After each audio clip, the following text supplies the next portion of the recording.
আসসালামু আলাইকুম রহমতুল্লাহি বরকাতুহু। আফরিন নাসমিন রেসিপিতে সবাইকে স্বাগতম। দূরের এবং কাছের বন্ধুরা নিশ্চয় আলহামদুলিল্লাহ ভালো আছেন। আল্লাহর অশেষ রহমত আমরা ভালো আছি। আম্মু দেশ থেকে এসেছে, আলহামদুলিল্লাহ অনেক খুশি আছি। আম্মু আমার জন্যে এই যে আসার সময় থানগুনি পাতা নিয়ে এসেছে। অবশ্যই এটা আমার চাচা কিনে দিয়েছে, মাশাল্লাহ অনেক ভালো লেগেছে। এই যে থানগুনি পাতাটা, আর এখানে এগুলো বলে আমরা ভেট বেয়ন, অনেকে এটাকে টিপ বেয়নও বলে, আমরা চট্টগ্রামের এটাকে ভেট বেয়ন বলি। আর এটা ভালো করে একটু এভাবে ভেজে নিতে হবে। এখানে কোনো পানি দিতে হবে না বা কোনো লবণ দিতে হবে না। এটা এভাবেই মানে ভালো করে একটু ভেঙে নেবো আর কি, নাড়াচাড়া করে একটু একটু পুরো পুরো হলে হবে।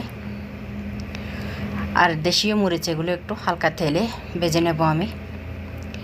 ভেট বেয়নটা মাশাআল্লাহ দেখেন, আমি আস্তে আস্তে মানে মৃদু জালে করতে হয়। এটা ফুল স্পিডে জালে করলে এটা মানে ভালো করে হবে না।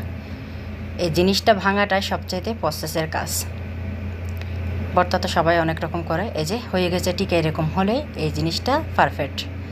এখন এটা ভালো করে ধুয়ে আমি এখানে অলরেডি ভর্তা করে নিচ্ছি। আমার যা ক্যামেরা করবে সেটা ভুলে যাচ্ছি। এটা এভাবে চিপে চিপেই করে, অনেকে এটা পাটা দিয়ে করে মানে অন্য দেশে, কিন্তু আমরা এভাবে হাতে করি।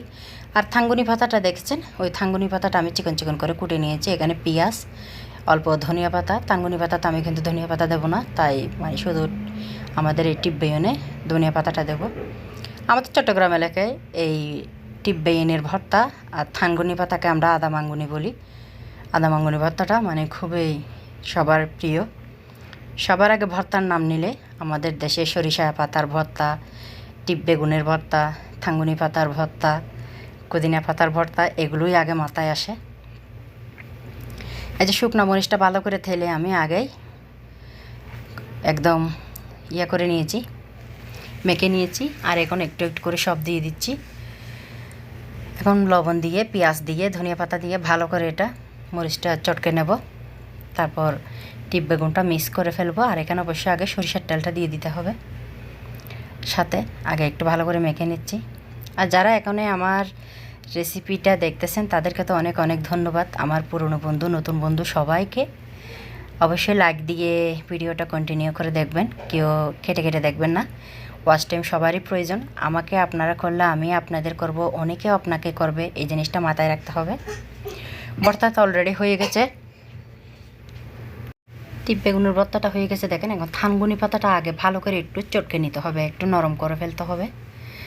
আর এখন পেঁয়াজ আর কাঁচামরিচ, সামান্য একটু ধন্যপাতা ছিল ওগুলো দিয়েছি, মানে ওখানে ধন্যপাতা দিতে হয় না, দিই মানে আমরা ধন্যপাতা দিই আপনার যেটা শিমি বরফাতা বলে, ওটাকে আমরা আবার চট্টগ্রাম এলাকায় খোলকিত্তা বরফাতা বলি, ওইটাই দিই। এটা মানে এখনও নাকি হয় নাই, আনতে পারে নাই আম্মু আর কি।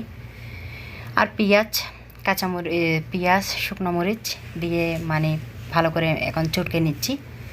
সরিষার তেল তো দিতেই হবে মাস্ট, সরিষার তেল না দিলে এটা খাওয়া যাবে না।